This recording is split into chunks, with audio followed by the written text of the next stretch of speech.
यस्या भवद्भक्तजनार्तिहन्तुः पितृत्वमन्येषु विचार्यतूर्णं स्तम्भेऽवतारस्तमरण्यलभ्यं लक्ष्मीहिन्दुसिंहं शरणं प्रपद्ये। श्रीमान् वेङ्कटनाथार्यः कवितार्किककेसरी वेदान्ताचार्यवर्यो मे सन्निधत्तां सदा हृदि। केशवार्यरूपापात्रं देशमादिगुणार्णवं श्रीषठार्यधीशानन्देशिकेन्द्रमं भजे। रामानुजदयापात्रं ज्ञानवैराग्यभूषणं श्रीमद्वेङ्कटनाथार्यं वन्दे वेदान्तदेशिकम्। गुरुमुखमनदीत्यप्राह वेदानशेषान्नरपतिपरिक्लुप्तं शुल्कमाधातुकामः श्वशुरमवरवन्द्यं रङ्गनाथस्य साक्षात् द्विजकुलतिलकन्तं विट्टुचित्तं नमामि। இன்னைய தினம் பல்லாண்டில் 9வது பாசுரம், அதை பற்றி பார்க்கலாம். பாசுரம்: உடுத்து களைந்தனின் பீதகவாடை உடுத்து கலத்ததுண்டு தொடுத்த துழாய் மலர் சூடி களைந்தன சூடுமித் தொண்டர்களோம் விடுத்த திசை கருமம் திருத்தி திருவோணத் திருவிழவில் படுத்த பைன்னாகனை பள்ளி கொண்டானுக்கு பல்லாண்டு கூறுதுமே. உடுத்து களைந்த நின் பீதகவாடை உடுத்து கலத்ததுண்டு தொடுத்த துழாய்மலர் சூடி களைந்தன சூடுமித் தொண்டர்களோம் விடுத்த திசை கருமம் திருத்தி திருவோணத் திருவிழவில் படுத்த பைன்னாகனை பள்ளி கொண்டானுக்கு பல்லாண்டு கூறுதுமே. இந்த பாசுரத்தில் மோட்சபரர்கள் அவர்களெல்லாம் தன்னோடு கோஷ்டியில் சேர்த்துண்டு அவர்களோடு பெருமாளுக்கு பல்லாண்டு பாடுறார் ஆழ்வார். அதாவது எந்த தந்தை தந்தைதம் மூத்தப்பன் ஏழ்படிகால் தொடங்கின்னு அந்த பாசுரத்தில் முமுட்சுக்கள், அதாவது மோட்சத்தை விரும்புகிறவர்களை தன்னுடைய கோஷ்டியில் சேர்த்துண்டேர்னு அந்த பாசுரத்தில் சொன்னேன். அப்படி இப்போ முன் பாசுரத்திலையும் அதுக்கு முன் பாசுரத்திலையும் கைவல்யார்த்திகளையும் ஐஸ்வர்யார்த்திகளையும் தம்மோடு சேர்த்துண்டேர்ன்றதுக்கு ஒரு பாசுரம் சொன்னார் முதல்ல. அதன் பிறகு அவர்களோடு பல்லாண்டு பாடுறார். போன பாசுரத்திலையும் சரி முன் பாசுரத்திலையும் சரி. அதே மாதிரி எந்த தந்தை தந்ததம் மூத்தப்பன்ற பாசுரத்தில் முமுட்சுக்களை அவளை தன்னுடைய கோஷ்டியில் சேர்த்துண்டேர்னு சொன்னார். அவர்களோடு கூட இப்போ பெருமாளுக்கு பல்லாண்டு பாடுறார். இந்த பாசுரத்தினால உடுத்து களைந்த நின் பீதகவாடை உடுத்து கலத்ததுண்டு. பீதகவாடை பெருமாள் பீதாம்பரதாரி, எப்பொழுதும் பீதாம்பரத்தை உடுத்திண்டு எப்பொழுதும் நன்றாக பிரகாசத்தை உடையவராக இருப்பர். அப்படிப்பட்ட பீதாம்பரம்ன்றது தனியாக இருந்ததுனாக்கா ஒரு அழகு, அது பெருமாளுக்கு சாத்தினாக்கா அது ஒரு அழகு. அப்படி பெருமாளுக்கு சார்த்தி அதை கலந்ததுக்கு அப்புறம், அதை எடுத்ததுக்கு அப்புறம் அதை நாங்கள் உடுத்திப்போம். அவ்வாறாக இருப்பவர்கள், அதாவது என்னன்னாக்கா அனைத்தையும் எம்பெருமானுடைய திவ்ய சேஷம் பிரசாதம், எம்பெருமான் அனுபவித்ததை தாங்கள் அனுபவிக்கிறோம் அப்படிங்கிற ஒரு எண்ணம். பீதாம்பரத்தை தான் எடுத்து போட்டுட்டு அழகு பார்க்கணுங்கிற எண்ணம் கிடையாது. அது பெருமாளுக்கு சாத்தினது, பெருமாள் அனுபவித்தது, பெருமாளை அந்த வஸ்திரத்தோடு சேர்த்து நம்ம அனுபவித்தது. அப்படி அனுபவித்ததான பார்த்து அனுபவித்ததான இந்த வஸ்திரம், பெருமாளுக்கு கலைந்ததான வஸ்திரம், அது மிக உயர்ந்தது.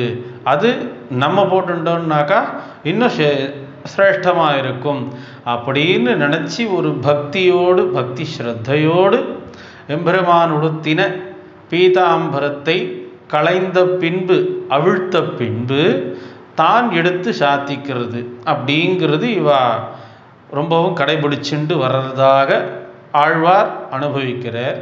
முமுட்சுக்களோடு இந்த பாசுரத்தில் பல்லாண்டு பாடுறாரோ இல்லையோ, அவர்களோடு சேர்ந்து எம்பெருமானை எந்த விதத்தில் அனுபவித்து அப்படிப்பட்ட எம்பெருமானுக்கு பல்லாண்டுன்ற போல சொல்கிறேன். இது உடுத்து களைந்த நின் பீதகவாடை உடுத்து களைத்ததுண்டு. களைத்ததுன்னாக்கா அவிழ்த்ததுன்னு அர்த்தம். எம்பெருமானுக்கு சாத்தப்பட்ட பீதாம்பரத்தை களைந்த பின்பு, அவிழ்த்த பின்பு தான் எடுத்து உடுத்திக்கிறது, அதுவும் ஒருவித அனுபவம். அப்படி பண்ணினாலும் உடுத்து களைந்தனின் பீதகவாடை உடுத்து கலத்து உண்டு அப்படின்று. எப்பொழுதுமே நாம் ஆகாரம் எடுத்துக்கிறோம்னாக்கா அந்த ஆகாரம் எம்பெருமானுக்கு திருவாராதனம் பண்ணி எம்பெருமானுக்கு சமர்ப்பித்ததுக்கு அப்புறம்தான், எம்பெருமானுக்கு தளிகை அம்சை பண்ணதுக்கு அப்புறம்தான் நாம் எந்த ஒரு விதத்தையும் எடுத்துக்கிறதுன்றது நல்லது. அதுதான் பகவத் சேஷம். எம்பெருமான் கண்டருள பண்ணதுக்கு அப்புறம், எம்பெருமான் அனுபவித்ததுக்கு அப்புறம் அதனுடைய சேஷம், அதை நாம் சாப்பிடுவதால் தான் நாம் பக்தி ஸ்ரத்தையோடு இருக்கோன்னு பேர். பொதுவாகவே நாம் சாப்பிடக்கூடிய ஆகாரத்தில், ஆகாரம்தான் பிரதானம் நமக்கு. என்னக்கா ஆகார சுத்தௌ சத்வசுத்தி, சத்வசுத்தௌ த்ருவாஸ்மிருதி. ஆகார சுத்தி, அந்த ஆகாரத்தில் நாம் சாப்பிட்ற ஆகாரம் சுத்தமாக இருந்ததுன்னா தான் நமக்கு இருக்கக்கூடிய குணங்கள் நல்ல சாத்விக குணங்களாக வளரும். என்னன்னாக்கா சாத்விக ராஜச தாமசங்கிற 3 குணங்கள் உண்டு. அதில் சாத்விக குணம் நல்லதை செய்ய தூண்டும், ராஜச குணம் 2த்தையும் செய்ய தூண்டும், தாமச குணம் ஒன்றுமே பண்ணக்கூடாமல் சோம்பேறித்தனத்தை வளர்க்கும். இதில் நாம் ரஜோகுணத்தையும் தமோ குணத்தையும் அறவே ஒழித்துட்டு சாத்விக குணத்தை வளர்க்குறதுக்காக என்ன பண்ணணுமோ அதைத்தான் நாம் பிரயத்தனப்பட்டுருக்கோம். அதில் முக்கியமான அம்சம் என்னன்னாக்கா, அந்த சாத்விக குணம் வளரணும்னாக்கா ஆகாரத்தில் தான் நம்மளுடைய இது இருக்கணும். என்னன்னாக்கா ஆகார சுத்தௌ சத்வசுத்தி, சத்வசுத்தௌ த்ருவாஸ்மிருதி. சத்வகுணம் வளருவதற்கான முக்கிய காரணம் ஆகாரம்தான். ஆகாரம்னாக்கா வெறும் சாதம் மாத்திரம் கிடையாது, நாம் சாப்பிடக்கூடிய எல்லா வஸ்துக்களுக்குமே ஆகாரம்தான் பேர். ஆக அந்த ஆகாரம் எப்படி இருக்க வேண்டும் அண்ணாக்கா, எந்த ஒன்று சாப்பிட்றோன்னாலும் அது 3 விதமான தோஷங்களற்றதாக இருக்கணும்னு பாஷ்யக்காரர் சாதிக்கிறார். என்னன்னாக்கா ஜாத்தியாசிரிய நிமித்த துஷ்டாதன்னாத் காயசுத்திர் விவேகா அப்படிங்கிறது பாஷ்யக்காரருடைய பங்கி. காய சுத்தி, உடம்பு சுத்தியாவது, மனசு சுத்தியாவது, இவைகள்லாம் ஆகாரத்தை அனுசரித்தே இருக்க வேண்டும். அந்த ஆகாரம் எப்படி இருக்க வேண்டும் அப்படின்னாக்கா ஜாதி துஷ்டம், ஆசிரிய துஷ்டம், நிமித்த துஷ்டம் அப்படின்ட்டு தோஷத்ரயம், இந்த 3 தோஷங்கள் இல்லாததான ஆகாரத்தை எடுத்துக்கொண்டோமேயானால் நமக்கு சாத்விக குணம் வளருன்றதாக சொல்கிறது சாஸ்திரம். என்னன்னாக்கா ஜாதி துஷ்டம், அது அந்த நாம் சாப்பிடக்கூடிய ஆகாரம் எதன் மூலியமாக வந்தது, எப்படி வந்தது, எதை சார்ந்து வந்தது அப்படிங்கிற 3 விதமான விஷயங்களை அலசி ஆராய்ந்து பார்த்துட்டு இப்படிப்பட்ட தோஷங்கள்லாம் நம்ம சாப்பிடக்கூடிய ஆகாரத்தில் இருக்கா இல்லையா அப்படிங்கிறத பார்த்து நல்ல சுத்தமான அன்னத்தை எடுத்துக்கிறோன்னாக்கா நமக்கு இந்த சாத்விக குணம் வளரும். சரி, இதை நம்ம இந்த காலகட்டத்துக்கு இதெல்லாம் பார்க்க முடியுமா அப்படின்னாக்கா கடைசி பட்சம் எம்பெருமானுக்கு திருவாராதனம் பண்ணி கண்டருளை பண்ணிட்டு அதையாவது நம்ம சாப்பிடணும். அது எம்பெருமானுக்கு கண்டருளை பண்ணதுக்கு அப்புறம், பெருமாளுக்கு பண்ணினதுக்கு அப்புறம் அந்த ஆகாரம் இப்படிப்பட்ட தோஷங்கள் இல்லாததாக ஆறுது. அதுதான் நம்மளுடைய இது. அதனால் பெருமாளுக்கு திருவாராதனம் பண்ணிட்டு கண்டருளை பண்ணிட்டு அந்த பகவத் சேஷம், பெருமாள் கண்டருளை பண்ணின சேஷத்தை நாம் எடுத்துட்டோம்னாக்கா இப்படிப்பட்ட தோஷங்கள் இல்லாததான அன்னத்தை எடுத்துட்டா போல இருக்கு. அது மாதிரி தான் நாங்கள் பண்ணுறோம் அப்படிங்கிற போல ஆழ்வார் முமுட்சுக்களோடு சேர்ந்து எம்பெருமானிடத்தில் தெரிவிக்கிறார். அதுதான் உடுத்து களைந்த நின் பீதகவாடை உடுத்து கலத்ததுண்டு. உண்டுன்றதுக்கு உங்களுக்கு சமர்ப்பிக்கப்பட்ட வஸ்திரத்தை நாங்கள் எடுத்து அனுபவிக்கிறா போல, அதே மாதிரியே உங்களுக்கு கண்டருள பண்ணப்பட்ட ஆகாரத்தை, மீதியான சேஷத்தை அடியோங்கள் சாட்டு இது பண்ணிட்டு இருக்கோம் அப்படிங்கிறா போல ஆழ்வார் தெரிவிக்கிறார். உண்டு அப்படிங்கிறதுக்கு இந்த முதல் அடியினுடைய அர்த்தங்களும் அந்த சாப்பிட்றதுலையும் கணக்கு வரும். உடுத்து களைந்த நின் பீதகவாடை உடுத்து கலத்தது உண்டு. பிறகு அடுத்தது எம்பெருமான் அனுபவித்ததை தாங்கள் அனுபவிக்கிறோன்ட்டு வரிசைப்படுத்தின்னு வர. அதில் முதல்ல வஸ்திரம், அதுக்கப்புறம் எம்பெருமானுடைய சேஷமாகிற ஆகாரம், பிறகு தொடுத்த துழாய் மலர் சூடி களைந்தன. புஷ்பங்கள்லாம் எதுக்கு பிரதானமானாக்கா திருவாராதனத்துக்கு தான், எம்பெருமானுக்கு சமர்ப்பிக்கக்கூடியது. அதுவும் அந்த புஷ்பங்களில் வாசனை இல்லாத புஷ்பங்கள் எம்பெருமானுடைய திருவாராதனத்துக்கு எடுத்துக்க மாட்டோம். என்னக்கா பூக்கள்னாலே வாசனை தானே பிரதானம், அழகுன்றது ரெண்டாம் பட்சம். வாசனை உள்ளதாக இருக்கக்கூடிய பூக்கள் தான் எம்பெருமானுடைய திருவாராதனத்துக்கு உகந்தது. அப்படிப்பட்ட நல்ல வாசனை மிகுந்த அழகிய பூக்கள்லாம் எடுத்து என்ன பண்ணுறோம், உனக்கு திருவாராதனத்தில் எந்த விதத்தில் சாத்தினாக்கா அழகாக இருக்குமோ அந்த விதத்தில் உனக்கு சாத்தி அழகு பார்த்து அது எப்படி சாத்தினது, இப்போ ஏழை பூக்களை ஏழை பண்ணி அப்படியே சாத்தாமல் அதை நன்னா வாழை நாரில் தொடுத்து எம்பெருமானுக்கு எப்படி சாத்தினாக்கா அழகாக இருக்குன்ற இதெல்லாம் தான் எம்பெருமான் விஷயத்தில் நாம் அனுபவிக்கக்கூடிய விஷயம். எம்பெருமானுக்கு இப்படி சாத்தினா அழகா, அப்படி சாத்தினா அழகா, அர்ச்சகாலெலாம் இந்த மாதிரி தான் பெருமாளெலாம் அனுபவிச்சுட்டு இருக்கா. அப்போ நம்மளும் பெருமாளுக்கு புஷ்பத்தை சமர்ப்பிக்கும் பொழுது ஏனோ தானோன்னு இல்லாமல் எம்பெருமானுக்கு எப்படி சாத்தினாக்கா அழகாக இருக்கும், தொடுக்காமையா அதை தொடுத்து சாத்தினாக்கா இன்னும் அழகாக இருக்குமேனாக்கா நல்ல வாழனாரை எடுத்து தொடுத்து எம்பெருமானுக்கு சாத்தின பின்பு தொடுத்த துழாய் மலர், பூக்கள்லேயே சிறந்த புஷ்பம் இதுனாக்கா எல்லா புஷ்பங்களுமே சிறந்தது தான். அதுலேயும் எம்பெருமானுக்கு உகந்தது பத்திரம் புஷ்பம் பலம் தோயும் யோமே பக்தியா பிரயச்சதி. பெருமாள் தங்கத்தட்டில் நல்லா உயர்ந்ததான வஸ்து சமர்ப்பிச்சாதான் நான் ஏற்றுப்பேன்றது சொல்லலை.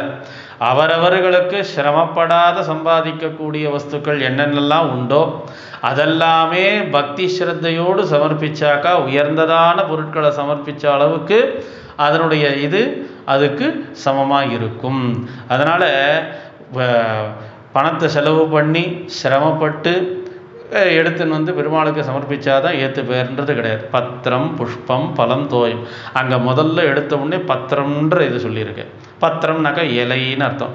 இலையில் எதுனாக்கா திருத்துழாய், அந்த துளசி தளத்தை பக்தி ஸ்ரத்தையோடு ஒன்று சமர்ப்பிச்சேன்னாக்கா மற்ற எல்லாம் சமர்ப்பித்ததான அர்த்தம். அவ்வாறாகவே பக்தி ஸ்ரத்தை தான் பெருமாள் எதிர்பார்க்குறார். அதனோடு திருவாராதனத்தில் ஒவ்வொரு கர்மஸ்ரத்தையோடு பண்ணோன்னாலே எம்பெருமான் நாம் பண்ணக்கூடிய ஒவ்வொரு கைங்கரியத்தையும் ரொம்பவும் பிரீதியோடு ஏற்றுப்பேறான்.